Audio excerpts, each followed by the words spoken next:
Hey guys, in this video we're going to be checking out the HGLRC Hornet, and this is a 2.5 inch micro. And before we get into the video, I know that everyone's going to be asking me, is this the best 2.5 inch micro? And the answer is yes, this is the best one. So if you want to know if you should buy this or not, yes, go and buy it. Okay, now that I got this question out of the way, I can move on to the rest of the video.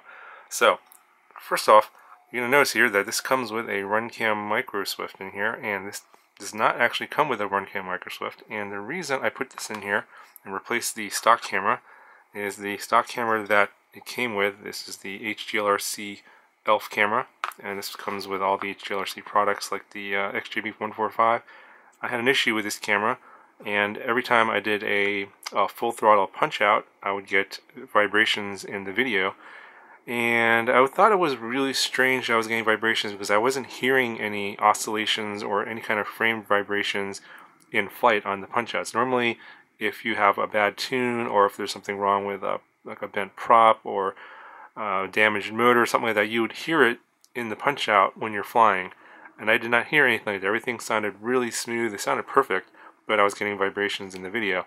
So after fiddling around with the tune for a couple hours, back and forth, probably about 10 packs, I gave up on tuning it, and I realized it wasn't the tune. It had to be the camera.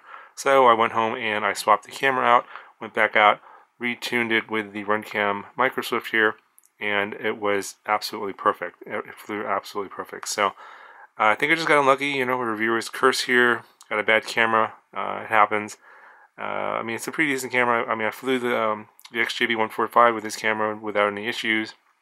I thought it flew great. I thought the camera was great. I think I just got a defective camera. So I would just call that a one-off. I don't think that just means that all the cameras are bad. Just this particular one unit is bad. It doesn't mean that the drone is bad. Just that I happen to have a bad part. Well, luckily I was able to figure it out. I just swapped in another micro CCD camera. It's very similar, 600 TV lines, a 4.3, etc. It's pretty much a copy of the RunCam micro Swift. And went and flew it, and it flew great. Okay, so I'll just go ahead and cover all of the specs of the 2.5 inch micro here. It comes in at 83 grams, so it's one of the lightest, if not one of the lightest 2.5 inch micros out there. It comes obviously with all HGLRC parts, obviously the ELF camera. Comes with the F413 stack, so it means that it comes with a 4-in-1 13 amp BLL ESC. Comes with an F4 omnibus flight controller. And this is the version 2 of the HGLRC F4 board, so that comes with the current sensing pad and also the RSSI pad, and also the different layout. And then also this also comes with the newer version of the TX20. This is version 2, which comes with the I think it's the TRAMP protocol for changing your bands and channels via the Betaflight OSD. So that's all very nice parts here and very compact. Got a buzzer and LED in the back. The whip antenna here, which is connected to the TX20, is a micro FL connector, and they have this little carbon piece here on the two side plates that sort of keeps the antenna secure, although it could still get kind of caught on something and possibly ripped off. So you might want to use some like hot glue or something here to keep that in place, just to give it a little bit of extra security. The motors on here are newer motors. They are 1106 6000 kV motors. Now HGLRC sold a similar motor to this, an 1105 6000 kV, so it's a little bit bigger motor and it's got a little bit more power. They're including the Gemfan 2540 props, very nice props, but you only get 6 of them. I don't know why they didn't give you 8, they only give you 6, so it's kind of weird. But these hold up very well on crashes, and they did crash a few times, just bent the props back, and these are the original set of props. The bottom plate is 2.5mm bottom plate, so I thought that was kind of interesting, not a 3mm. They decided to save a little bit of weight. It is a unibody single bottom plate, and it is kind of a little bit of a dead cat design. I think the arms are wider in the front than in the back. So the width in the front is about 90mm, and the width of the rear arms is about 80mm, so it's a little bit of a dead cat style. And the motor-to-motor distance comes in at 120mm as advertised. So while the bottom plate is 2.5mm, the two side plates here are 3mm. So I know that they probably went this route so that it wouldn't break in a crash. I'm sure in a lot of other designs of this sort of, see roll bar cage designs, this tends to break in crashes. and offers not that much protection for the electronic stack, so they definitely beefed this up here. And then they went with the M3 standoffs instead of the typical M2 standoffs. It does add a little bit of weight, but I think that this cage here should be fairly robust in a crash. Now, I would have liked to have seen them extend this front part here a little bit, so you can see I switched the camera to the run cam. The lens does stick out just a tiny bit there.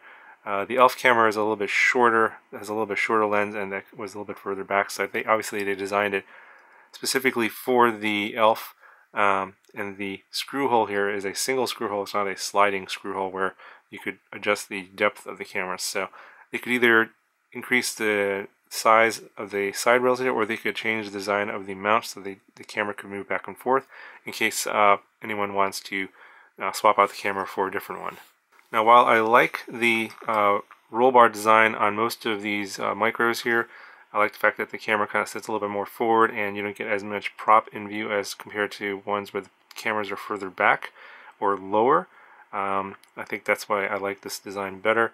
I wish they would have made the cage a little bit bigger because you're very limited in space here. And as you can see, I was forced to shove the receiver back here behind the camera. It's difficult to really make out. It's a little tiny micro receiver. It's an RX2A Pro FlySky receiver. And you can kind of see the bottom of it right there. And they do include wires for the receiver that are already pre-soldered to all the various pads. If you want to have a Spectrum receiver or a FlySky or a FreeSky receiver, so all those wires are already there. There's a little wiring limits included. I just used the ones for the DSMX because I'm using an iBus receiver, and if you have a bigger receiver, there's not a whole lot of other places to put it. I mean, this will cover one of those little tiny micro receivers here. You can put that there. Not a whole lot of space between this top standoff and the video transmitter, although there's possibly could shove one in there as well. But otherwise, you'll have to stick it up on top, and it's going to be a little bit more exposed. I think probably most people are going to do that.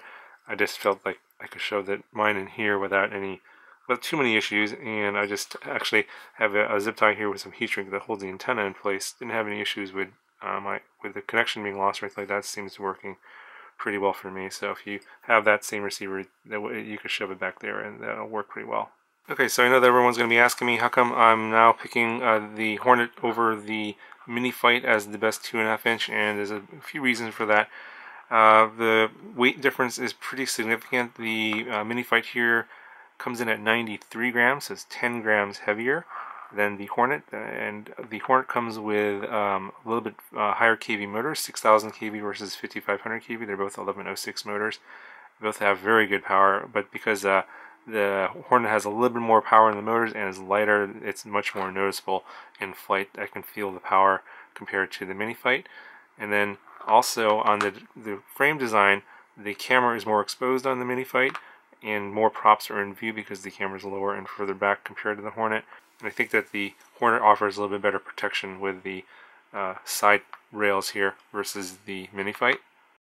Okay, so here are the PID changes I made. I did not flash a new version of Babyhawk. It comes with 3.2.3, which is a pretty recent version, so I went and left it alone. And I did make these PID changes here because they just left in all of the defaults that come with when you first flash Betaflight, so there weren't really any settings in here.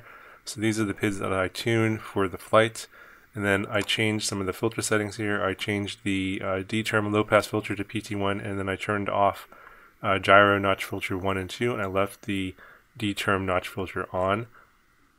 Under PID control settings, I made these changes here. This is mostly about stick feel. You may want to go with different numbers, and then I enabled VBAT PID compensation. I have anti-gravity gain set to 3 and my TP set to 0.3. These are non-default values, so if you want to match my settings, these are the ones that I put in.